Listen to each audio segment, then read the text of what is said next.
Le palais impérial d'Addis Abeba, la résidence du Négus, est cernée par des blindés de son armée. Le Négus, 225e descendant de la reine de Saba et du roi Salomon qui règne sur l'Éthiopie depuis 44 ans, reste impassible tandis que les membres du comité de coordination des forces armées lisent à haute voix le décret. Nous sommes à Addis Abeba, le 12 septembre 1974. La destitution de l'empereur d'Éthiopie, Haïlé Sélassié Ier.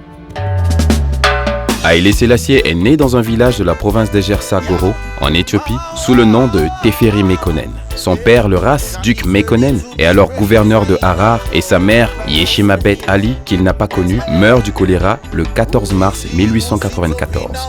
À la mort de son père le 21 mars 1906, alors qu'il n'a que 14 ans, il passe alors sous la protection de l'empereur Ménélik II.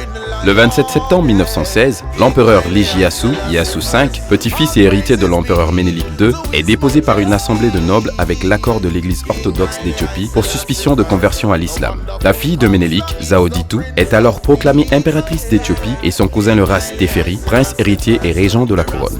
En tant que Ras Teferi, qui signifie celui qui est redouté en amharique, il exerce la réalité du pouvoir sous le règne de sa cousine l'impératrice Zaoditou, puis comme roi, Négus, de 1928 jusqu'à 1930. Le 2 avril 1930, à la mort de Zaoditou, Teferi Mekonnen est couronné empereur le 2 novembre 1930.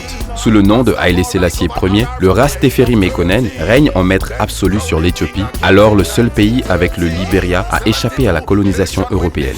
Mais le roi des rois, âgé de 84 ans, a perdu de son influence. Suite au choc pétrolier de 1973, qui a vu la situation économique et sociale du pays se détériorer, des soldats se mutinent dans plusieurs régions. Une grève générale paralyse le pays.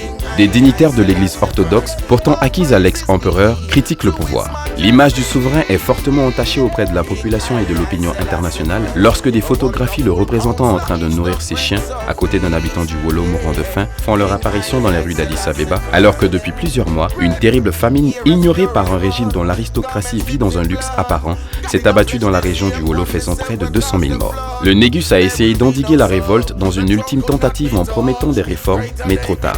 Sous étroite escorte militaire, celui qui a régné sous les noms de Haïlé Sélassié Ier, roi des rois d'Éthiopie, seigneur des seigneurs, lion conquérant de la tribu de Juda, lumière du monde, élu de Dieu, l'ex-empereur sort du palais et monte dans une coccinelle bleu clair. Dans les rues de la capitale, la foule hurle « Voleur!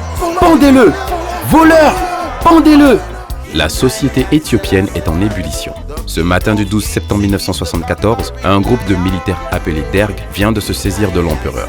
Une voix annonce que Sa Majesté impériale Haïlé Sélassié est déposée et que le prince héritier Merid Azmach Asfa Wossen devra assumer les fonctions de roi d'Éthiopie. La cérémonie de couronnement aura lieu lors du retour au pays du prince héritier. Les putschistes décident aussi que le roi aura désormais un statut honorifique et aucune autorité sur l'administration et sur la politique du pays.